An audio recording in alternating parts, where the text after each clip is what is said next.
अर्नब गोस्वामी ने अपने Republic television के ऊपर महाराष्ट्र पालघर के जो हुआ, बहुत शर्मनाक हुआ जो कुछ भी हुआ है, उसके ऊपर पूरा एक डिबेट किया, उसे कम्युनल किया, उसे सांप्रदायिक किया, उसे धर्म से जोड़ दिया और कांग्रेस की अध्यक्षा श्रीमती सोनिया गांधी जी को लेकर जितनी अभद्रता वो कर सकते थे उन्होंने वो की।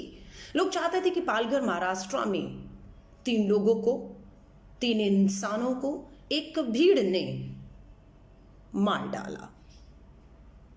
भीड़ ने 3 इंसानों को मार डाला। कानून को अपना काम करना चाहिए था और कानून अपना काम कर भी रहा है। लोग चाहते थे कि जो 3 इंसान मर रहे हैं उनमें इंसान से ज्यादा उनका धर्म पहले देखा जाए, उनके कपड़े देखे जाए और उनका धर्म देखा गया, उनका पहनावा देखा गया और उन्हें पहचाना गया कि वो हिंदू और साधु संत हैं। लेकिन मारने वाले कौन है इस पे सोचें, उसकी जांच हो। उससे पहले जितने भी लोग थे वो उसे पूरी तरह सांप्रदायिक रंग देने, हिंदू मुस्लिम देने शुरू हो गए और अपनी राजनीतिक रोटियां सेकना उन्हें मौका मिल गया था कि इस मौके से हाथ से नहीं जाना देना है। और उन्होंने बिना इसकी जांच हुए, बिना सच्चाई सामने आए हुए इस पे ये फसाद फैला दिया कि एक धर्म के लोगों ने भीड़ में शामिल होकर दूसरे धर्म के लोगों को मार डाला है।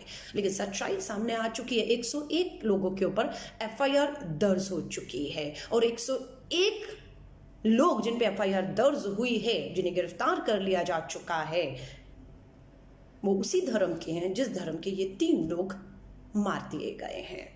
महाराष्ट्र गवर्नमेंट में तुरंत कार्रवाई करते हुए 101 लोगों पर एफआईआर दर्ज किए, उन्हें गिरफ्तार कर लिया और मैं पूरी उम्मीद करती हूं महाराष्ट्र सरकार बिना समय व्यर्थ किए फास्ट ट्रैक कोर्ट, जी हां, फास्ट ट्रैक कोर्ट में इस मामले को चलाए और 3 महीने से 6 महीने के अंदर इन सभी 101 लोग जो उसी सेम धर्म के हैं, भीड़ बनकर मार दिया गया, उनको सख्त से सख्त सजा मिलनी चाहिए।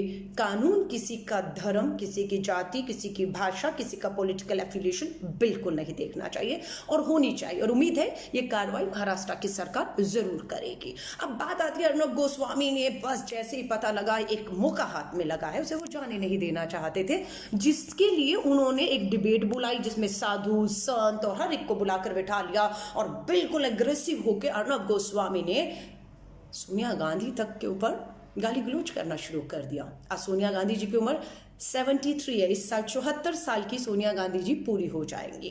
1968, आज से 53 साल पहले हिंदुस्तान की वो बहू बनकर इस देश में आई थी। एक स्पीच है उनका जो आज बहुत वायरल हो रहा है क्योंकि बात सोनिया गांधी जी के ऊपर अर्नब गोस्वामी ने उठाई है। और मैं सभी से कहूंगी, बेटी बहू बनती है और जब बेटी बहू बनकर किसी के घर जाती है तो माँ और पिता उसे बताते हैं कि जिस दरवाजे पे तेरी डोली जा रही है उसी दरवाजे से तेरी अर्थी उठनी चाहिए। अब हम नहीं, वही तेरे माँ बाप हैं, वही तेरा भाई बहन, और तेरा नाम तक बदल दिया जाता है, पहचान बदल दी जाती है। सबसे पहला काम यही होता है। लेकिन सोनिया गांधी जी की एक स्पीच आपको मैं जरूर सुनाऊंगी, सिर्फ 2 मिनट की है, सुनिएगा और इस वीडियो को ज़्यादा से ज़्यादा वायरल किया जाएगा क्योंकि अभी कुछ और बातें हैं। क्योंकि सोनिया गांधी जी के साथ मैंने बहुत करीबी से काम किया, मुझे नहीं मालूम बहुत कितने लोगों को श्रीमती सोनिया गांधी जी के साथ उठने बैठने का, बात और काम करने का मौका मिला है। मैं उन भाग्यशाली लोगों में से हूँ और बहुत बार महसूस करती हूँ कि शायद उतने भारत के रीति रिवाज, संस्कार, पहनावा शायद मुझे नहीं आता जितना हिंदुस्तान की संस्कृति में वो ढल गई है पूरी तरीके से। एक उनका भाषण है, भावुक करने वाला है, सुनाऊंगी, सुनिएगा जरूर। Yes, I was born in Italy. I came to India in 1968 as the daughter-in-law of Indira Gandhi. Yes, I have spent 48 years of my life in India. This is my home. This is my country. I was born to proud and honest parents. I will never be ashamed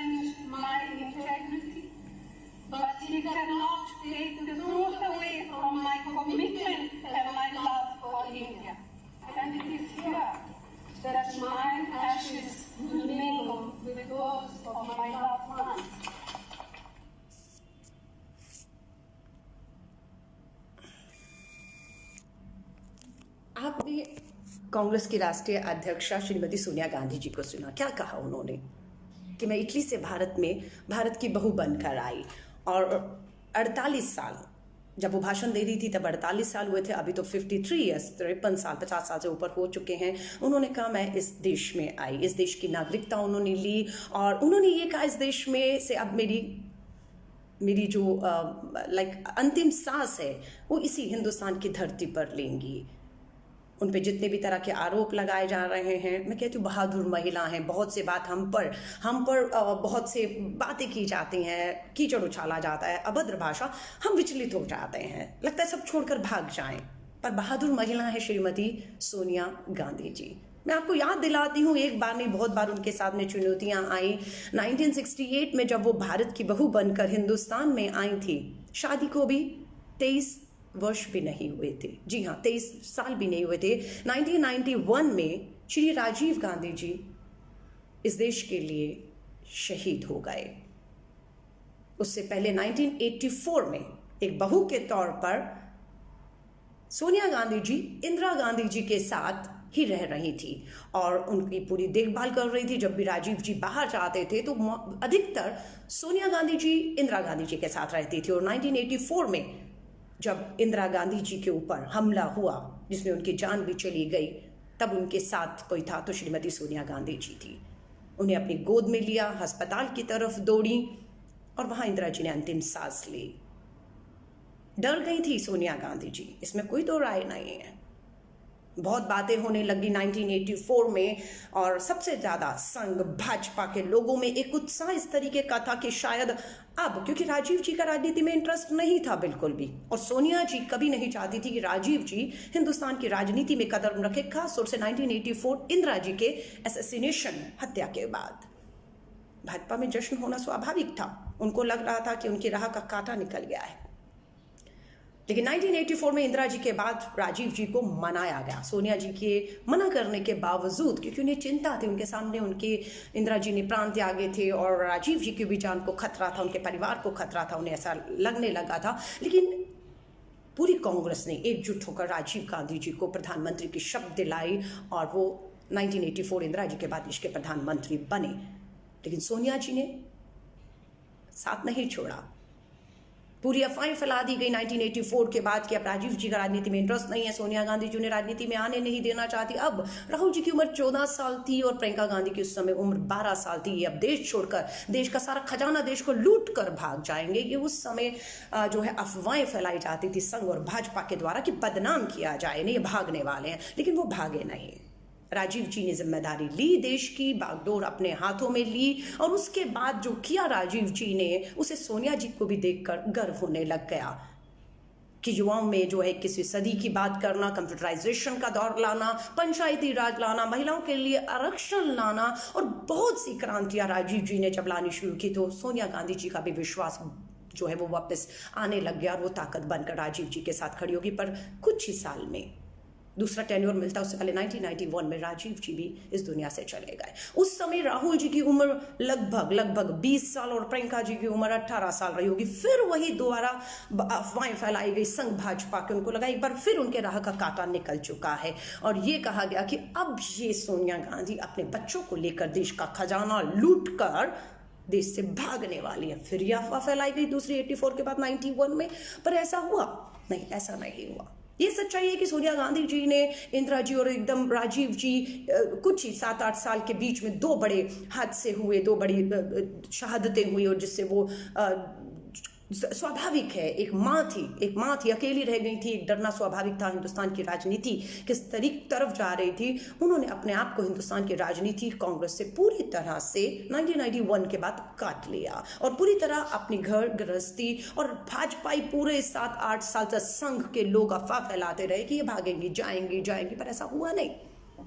मुझे याद है 1997 Congress plenary session Calcutta में हुआ था। मैं उस समय लगभग 21 वर्ष की थी, पर NSUI national student union of India Congress के छात्र संगठन की राष्ट्रीय अध्यक्ष थी और मैं भी कांग्रेस के उस प्लेनरी सेशन कलकत्ता के मंच पर थी जहां पर श्रीमती सोनिया गांधी जी को पूरी कांग्रेस ने आह्वान कर आने के लिए आमंत्रित किया था। और श्रीमती सोनिया गांधी जी 1997 में कांग्रेस के उस मंच पर आई। वहां उन्होंने पहली बार 1991 के बाद 97 में पहली बार वो पब्लिक में आई और उन्होंने वहां पर कांग्रेस की प्राथमिक सदस्यता ग्रहण किया। 1998 में उस समय भी कांग्रेस के छात्र संगठन की NSUI की राष्ट्रीय अध्यक्ष थी।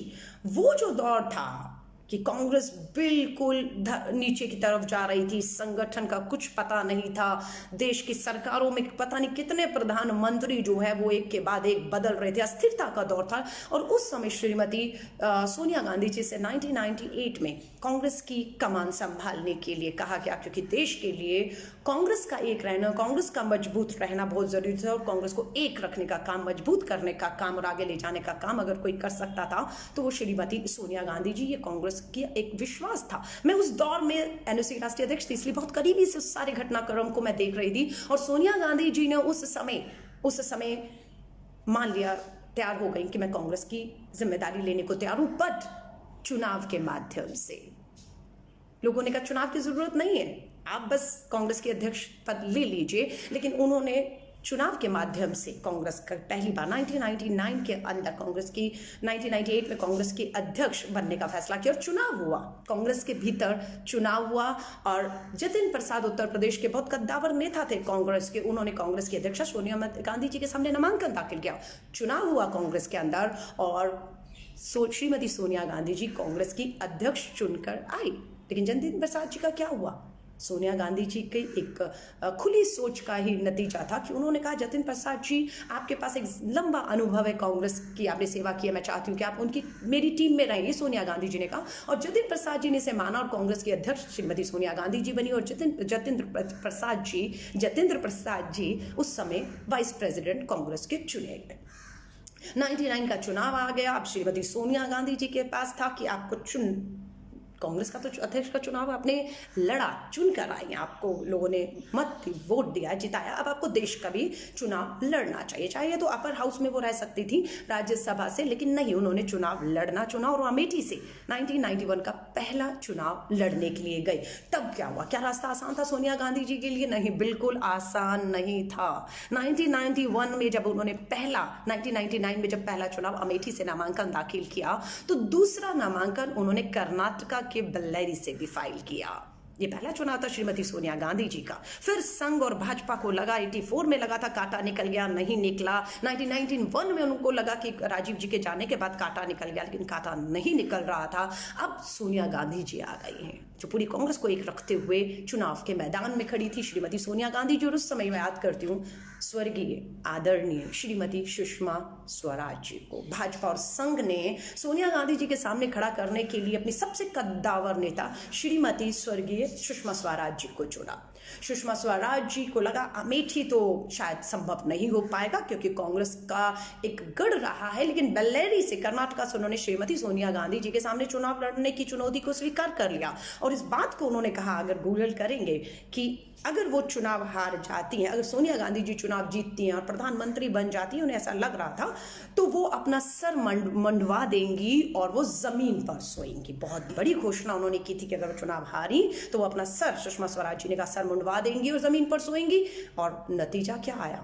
श्रीमती सोनिया गांधी जी 1999 का अमेठी और बेल्लेरी कर्नाटका का चुनाव भारी बहुमत से जीत गई और सुषमा स्वराज जी भाजपा संघ की पूरी हार वहां पर हुई। ये चुनौतियां थी। कांग्रेस के अंदर भी उनको चुनौती आई थी जब 1999 में चुनाव जीत कर आई, 1998 में अध्यक्ष बनी, तब शरद पवार जी और हमारी सांगमा जी तो रही नहीं अब दुनिया में, तारिक अनवर जी, इन लोगों ने काफी विरोध किया था। उन्हें लगता था सोनिया जी अध्यक्ष बन गई हैं तो सोनिया जी प्रधानमंत्री की भी दावेदारी करेंगी, इसीलिए उन्होंने उसका विरोध किया। और विरोध के चलते, क्योंकि सोनिया जी चुनकर आई थी, अध्यक्ष बनी थी, देश का चुनाव जीता था 1999 का उन्होंने 2 जगहों से। उसके बाद पार्टी के अंदर अनुशासनहीनता के तौर पर इसे देखते हुए तीनों नेताओं को पार्टी से बाहर कर दिया गया। और उसके बाद सिलसिला आगे बढ़ा। 99 की आपको मैंने बात बताई कि किस तरह से वो हरा कर आई और नेता विपक्ष के तौर पर 1999 के चुनाव के बाद नेता विपक्ष के तौर पर श्रीमती सोनिया गांधी जी ने संसद के अंदर जिम्मेदारी संभाली और 1999 के बाद अटल बिहारी वाजपेयी जी की सरकार बनी। और अटल बिहारी वाजपेयी जी का जो सोनिया गांधी जी के साथ जो संस्कारों की बात करते हैं, हिंदू रीति रिवाजों की बात करते हैं, बहू और बेटियों की बात करते हैं, अटल बिहारी वाजपेयी जी की बहुत तस्वीरें आपको सोनिया गांधी जी के साथ दिखेंगी कि कितना सम्मान करते थे वो एक महिला का, एक नेता के तौर पर। और कभी उन्होंने उनके व्यक्तिगत जीवन पर जो है उंगली शायद कभी उठाई। अगर आप तस्वीरें देखेंगे, एल के अडवाणी जी हों, आपके अटल बिहारी वाजपेयी जी की सोनिया जी के साथ एक सम्मान था। लेकिन आज जितना स्तर नीचे गिर सकता है उसे गिराने की कोशिश की जा रही है, बदनाम करिए, क्योंकि कांटा एक ही दिख रहा है। तस्वीरें हैं मेरे पास, सोनिया जी की ये किताब है जिसमें अटल बिहारी वाजपेयी जी और अडवाणी जी और बड़े नेताओं के साथ सोनिया जी के कैसे संबंध रहे जब वो नेता विपक्ष थी और अटल बिहारी वाजपेयी जी देश के प्रधानमंत्री थे, कितना सम्मान था उन्हें। 1999 के बाद जो है अगला चुनाव 2004 का आया। सोनिया गांधी जी की अध्यक्षता में चुनाव लड़ा गया, लड़ा ही नहीं गया, जीता गया। अटल बिहारी वाजपेयी जी की सरकार हार गई और 2004 में कांग्रेस सबसे बड़ी पार्टी बनकर उभरी। अब यहाँ पर देखना था कि कांग्रेस के अंदर से आवाज उठी कि श्रीमती सोनिया गांधी जी को प्रधानमंत्री बनना चाहिए। ये 2004 की बात कर रही, जो भाजपा हार गिर कांग्रेस ने वापसी की थी।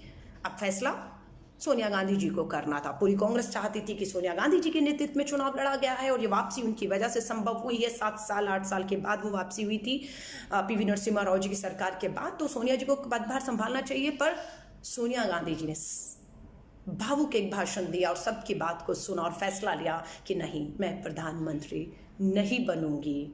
प्रधानमंत्री के नाम के तौर पर डॉक्टर मनमोहन सिंह जी का नाम श्रीमती सोनिया गांधी जी ने आगे किया।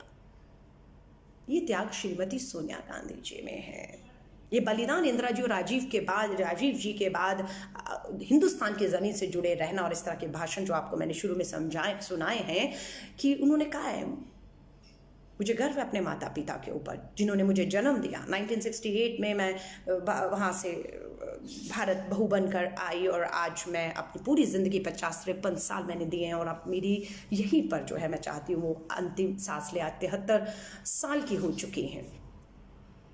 ये त्याग, ये बलिदान, मैं सोनिया गांधी जी से मुझे नहीं मालूम, मैंने कहा आप लोगों को कितनी बार मिल चुके हैं। मैं 1997 में जब उन्होंने कांग्रेस की सदस्यता ली, मैंने उसकी राष्ट्रीय अध्यक्ष थी, बहुत करीब से उस दौर को देखा। 1998 में जब वो कांग्रेस की राष्ट्रीय अध्यक्ष थी तब भी मैं NSUI की राष्ट्रीय अध्यक्ष थी। उनके साथ मुझे काम करने का मौका मिला और मुझे बहुत बार मैं कह रही हूँ किस तरीके से मेहमान नवाजी की जाती है, संस्कार क्या है, पहनावा, खान पीन, इवन की हर चीज़ को लेकर उनकी रगों में वो चीज़ें बसी हुई थी। और बहुत बार महसूस होता था उनके पहनावे को देखकर कि हमसे ज़्यादा तो भारतीय ये हैं, हमसे ज़्यादा तो भारत के लिए एक दर्द, एक प्रेम, और जो आधा चीज़ें राजीव जी और इंदिरा जी छोड़ गए उसे इंदिरा जी इस देश के लिए आगे ले जाने का एक जज्बा रखती हैं। और इतने लांछन, इतनी बुरी अभद्र भाषा सुनने के बावजूद भी उनके पांव डगमगाए नहीं। आरोप लगते थे देश छोड़कर भाग जाएंगी, देश का खजाना लेकर भाग जाएंगी, पर उन्होंने ऐसा नहीं किया। 7 चुनाव लड़े और 7 के 7 चुनाव आज तक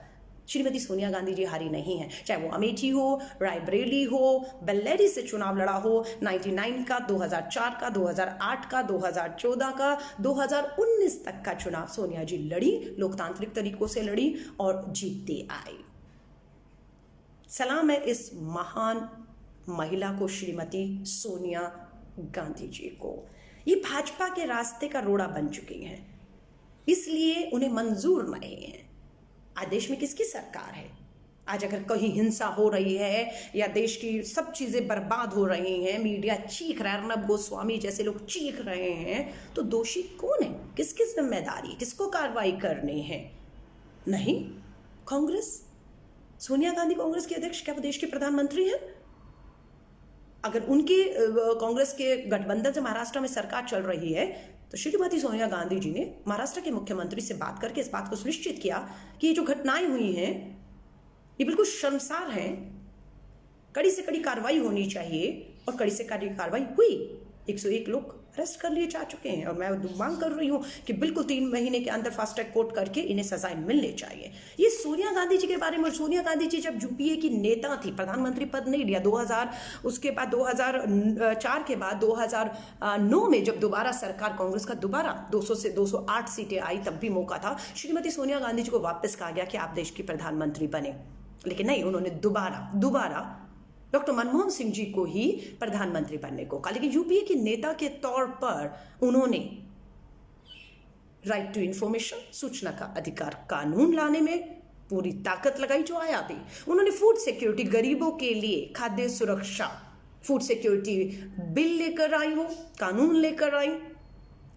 MNREGA, Mahatma Gandhi National Rural Employment Act लेकर आई कि ग्रामीणों को रोजगार मिलना है। ये यूपी के नेता के तौर पर। और न्यूक्लियर डील जैसे में मनमोहन सिंह जी के पीछे अगर कोई ताकत बनकर खड़ा था, जब लेफ्ट भी हट गई थी, तब श्रीमती सोनिया गांधी जी डॉक्टर मनमोहन सिंह के सामने, क्या अमेरिका के सामने झुकेगा? नहीं, डॉक्टर मनमोहन सिंह के पीछे पूरी कांग्रेस अध्यक्षा श्रीमती सोनिया गांधी जी ताकत बनकर खड़ी थी। श्रीमती सोनिया गांधी पहली कांग्रेस की ऐसे नेता है जिन्होंने 2 दशक पूरे किए हैं। बहुत से कांग्रेस के राष्ट्रीय अध्यक्ष रहे, लेकिन इतना बड़ा सर्वसम्मति से पूरी पार्टी को एक लेकर आगे चलने का अगर सबसे बड़ा कीर्तिमान किसी के नाम पर है तो उस बहादुर महिला कांग्रेस की अध्यक्षा श्रीमती सोनिया गांधी जी के पास है। मुझे याद है सीताराम येचुरी जी ने भी एक बार बात की थी, जब सोनिया जी ने राहुल गांधी जी को जिम्मेदारी देने की बात की, तो उन्होंने कहा राहुल जी एक भविष्य के युवा नेता हैं जरूर, लेकिन पूरी यूपीए को अगर कोई एक रख सकता है, जो यूपीए का हिस्सा थे, घटक दल थे। बहुत बार होता था कि एक चुनौती आती थी कि सबको लेकर फैसले करके सरकार को आगे बढ़ना है, तो कहा जाता था, सीताराम येचुरी जी ने खुद अपने इंटरव्यू में कहा कि सोनिया गांधी जी उस गोंद का, उस गम का काम करती हैं जो सारे दलों को बांध कर रखती हैं। कांग्रेस को तो बांध कर रखा ही हुआ था उन्होंने। उन्हीं के नेतृत्व में 10 साल कांग्रेस ने एक शानदार सरकार चलाई और देश की अर्थव्यवस्था से लेकर बेरोजगारी से लेकर किसानों के लिए काम हुए। सूचना का अधिकार, मनरेगा, फूड सिक्योरिटी सोनिया गांधी जी के नेतृत्व में डॉक्टर मनमोहन सिंह जी लेकर आए। आज मैं आपको एक बात बता रही हूं, क्यों भाजपा संघ को सोनिया गांधी से डर लगता है, क्यों अर्नब गोस्वामी जैसे इनके गोदी मीडिया को चीख चीख कर अपना गुस्सा निकालना पड़ता है। क्यों? क्योंकि उन्हें मालूम है श्रीमती सोनिया गांधी कांग्रेस की आज की तारीख में फिलहाल एकमात्र नेता है जो ना केवल पूरी कांग्रेस को एक सूत्र, एक धागे में बांध कर रखे हुए हैं, बल्कि उन्होंने 2004 से 2014 10 साल ये भी साबित कर दिया कि उसमें उनमें इतना सक्षम नेतृत्व है कि वो इतने सारे घटक दलों को एक साथ रखकर देश में एक कामयाब 2010 तक मनमोहन सिंह जी के नेतृत्व में 10 सालों तक सरकार चला पाई। ये उनका क्षमता है, ये उनकी नेतृत्व है। व्यक्तिगत हमले हुए जो आज भी हो रहे हैं, मैं आपसे कहूंगी इनकी ये जो बौखलाहट है ना, इससे आपको खुश होना चाहिए। इशारा करता है कि ये डरे हुए हैं, ये श्रीमती सोनिया गांधी जी के नेतृत्व से डरे हुए हैं। वही महिला है जो इन्हें चुनौती देती है। एक और तस्वीर है, ये सोनिया गांधी जी की जो तस्वीर है, वो किताब है, इसमें वो फोटो शेयर की गई है जो अटल जी के साथ, अडवाणी जी के साथ हैं उनकी। और मैं आपको जरूर ये किताब थोड़ा सा फोटोग्राफ्स दिखाना चाहूंगी, आप देखिएगा कि राजनीति होती थी। ये देखिए श्रीमती सोनिया गांधी जी अडवाणी जी के साथ, जब वो नेता विपक्ष थी, इस तरह के संबंध हुआ करते थे। ये शरद पवार जी के साथ है, ये 1999 में वो पहला अपना नामांकन दाखिल कर रही थी उस समय है। यहाँ आप देखते हैं अटल बिहारी वाजपेयी जी जब देश के प्रधानमंत्री थे, अटल बिहारी वाजपेयी जी जब नेता विपक्ष के तौर पर सोनिया गांधी जी को बुलाकर बातचीत की जाती थी। यहाँ पर भी आप देखिएगा, ये इंदिरा गांधी जी का, माफी चाहूंगी, राजीव जी के फ्यूनरल का तस्वीरें हैं। इसमें मैं आपको ये देखिए, ये एक शानदार तस्वीर है। देश के प्रधानमंत्री श्री अटल बिहारी वाजपेयी जी जब देश के प्रधानमंत्री थे, नेता विपक्ष सोनिया गांधी जी को बुलाया जाता था, बात की जाती थी, सम्मान दिया जाता था, जो शायद आज के भाजपा संघ के प्रधानमंत्री कहें, गृह मंत्री कहें, नेताओं को देना नहीं आता है। बौखलाहट है, डर है। क्यों मोदी जी को और मैं कहूँगी अमित शाह को सोनिया गांधी जी पसंद नहीं है, ये देखिएगा। रिमूव नरेंद्र मोदी। अटल बिहारी वाजपेयी जी ने धर्म, राजधर्म यूं ही नहीं समझाया था। ये 2002 का पार्लियामेंट में धरने पर श्रीमती सोनिया गांधी जी बैठी थी और अटल बिहारी वाजपेयी जी ने उसके बाद श्री नरेंद्र मोदी जी को उनका राजधर्म समझाने की कोशिश की थी। देख रहे हैं आप सभी लोग, सो मैं आप सभी से कहूंगी, सोनिया गांधी जी, गांधी परिवार का त्याग और बलिदान, उनका साहसिक नेतृत्व, उनका अडिग रहना, ये कहीं ना कहीं कांग्रेस और भाजपा और संघ के नेताओं को, गोदी मीडिया को बार बार विचलित करता है। और मैं इससे एक शुभ संकेत के तौर पर देख रही हूं।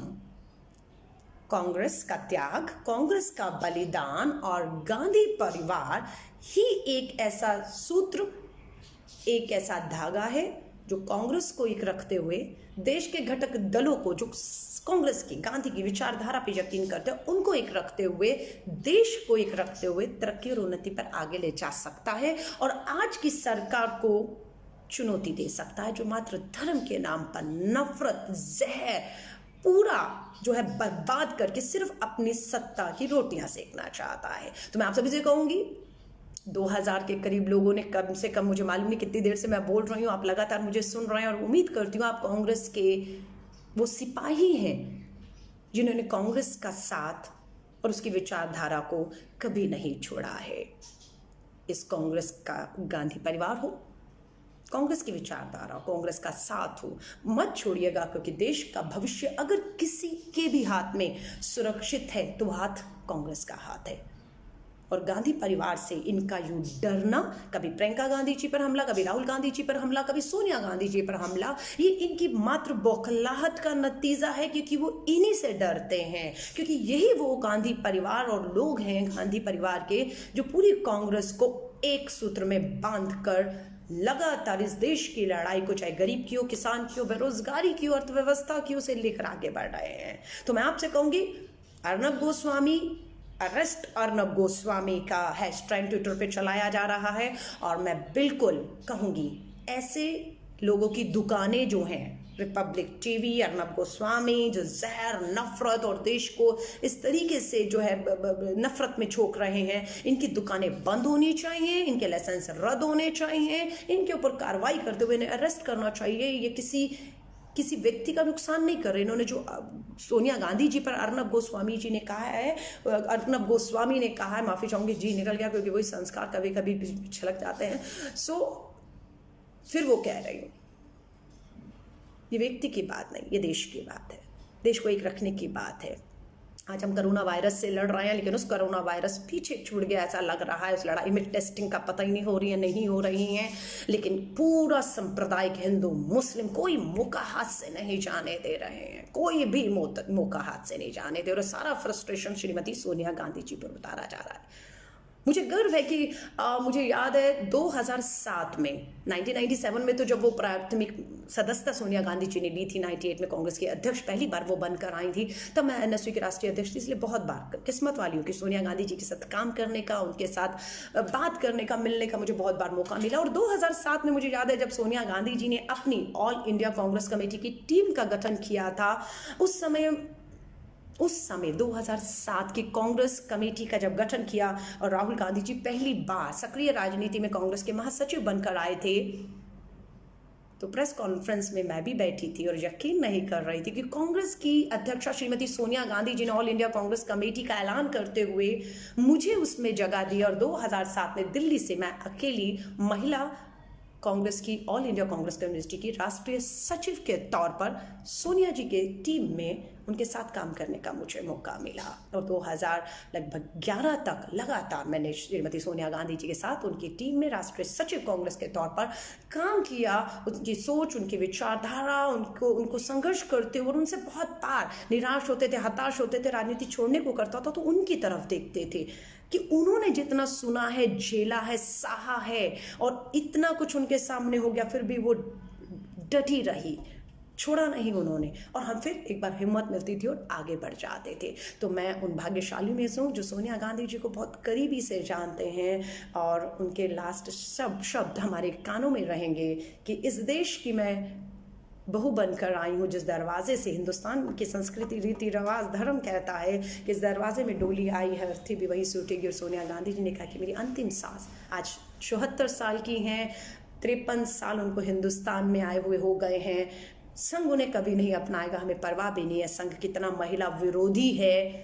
ये जब बाबा साहब अम्बेडकर हिंदू एक्ट लेकर आए थे पार्लियामेंट में शुरू में कि महिलाओं को उनका संपत्ति में अधिकार मिलना चाहिए, महिलाओं को भी तलाक देने का अधिकार होना चाहिए, पुरुष बहुत शादियां कर सकते हैं, ये उस समय था, उसको हटाने की बात कर रहे थे, तो संघ को सबसे ज्यादा मिर्ची लगी थी कि नहीं आप सनातन धर्म और हिंदू का ये एक्ट लाकर आप हिंदू विरोधी हैं। नहीं, वो हिंदू विरोधी नहीं थे, वो महिलाओं के लिए थे, पंडित नेहरू और अंबेडकर। लेकिन महिला विरोधी कोई था तो ये संघ था। इन्हें मंजूर नहीं था कि महिलाओं को संपत्ति में अधिकार मिले, महिलाओं को भी तलाक देने का अधिकार मिले, या महिलाएं जो है विधवा भी अगर हो जाएगी तो उसे दूसरी शादी का अधिकार ये लोग नहीं देना चाहते थे, यानी कि वो जिंदगी भर इसी तरह मर जाए।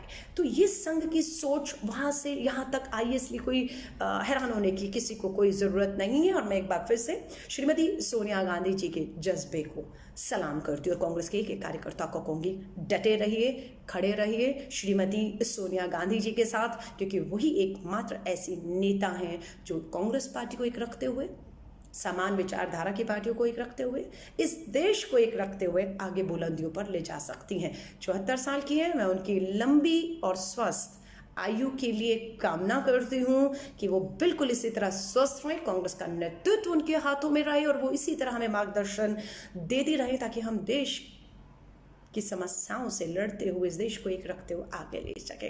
मैं सभी साथियों से निवेदन करूंगी कि इस वीडियो को ज़्यादा से ज़्यादा शेयर करिएगा, क्योंकि लोग आज बहुत डिमोरलाइज हैं कि क्यों अर्नब गोस्वामी ने श्रीमती सोनिया गांधी जी को लेकर या पालघर महाराष्ट्र में सांप्रदायिकता फैलाई, उसे अरेस्ट करना चाहिए। नकारात्मक को छोड़िए और अपनी सकारात्मकता, अपनी पॉजिटिविटी को आगे लाइए। बहुत अच्छाइयाँ हैं कांग्रेस में, कांग्रेस के पास एक बहुत बड़ा अनुभव है। यूं ही अटल बिहारी वाजपेयी जी, अडवाणी जी श्रीमती सोनिया गांधी जी को नेता विपक्ष के तौर पर बुला कर उनसे राय नहीं लिया करते थे, इसलिए लिया करते थे कि उन्हें मालूम था कि सबसे लंबा समय अगर किसी ने इस देश को चलाया है, इस देश को चलाने का अनुभव है, विपरीत परिस्थितियों से लड़ने की अगर किसी के पास क्षमता ताकत है वो कांग्रेस के पास है। इसलिए अटल बिहारी वाजपेयी जी भी प्रधानमंत्री होते हुए श्रीमती सोनिया गांधी जी को और नेताओं को लगातार बुलाकर राय मशुरा करते रहते थे। तो वो अनुभव है कांग्रेस पर। आज की सरकार को डर लगता है बात करने से, उन्हें डर लगता है बात करने से कि उनकी सत्ता हाथ से ना चली जाए। समझ रहे हैं? मेरी शुभकामनाएं आप सभी के साथ हैं। जाते जाते एक बार वीडियो शेयर जरूर करिएगा, हर कांग्रेस के कार्यकर्ता तक ये पूरी सोनिया जी के त्याग और बलिदान की कहानी पहुंचना बेहद जरूरी है, ताकि हम एक रहें, हम विचलित ना हो। और लास्ट, घरों में रहिए, परिवार के साथ रहिए और सुरक्षित रहिए। मेरी शुभकामनाएं है। कोशिश करूंगी आपसे दोबारा जुड़ूंगी। 1,500 लोग अभी तक जुड़े हुए हैं। आप सभी का तहे दिल से धन्यवाद। जय हिंद, जय भारत।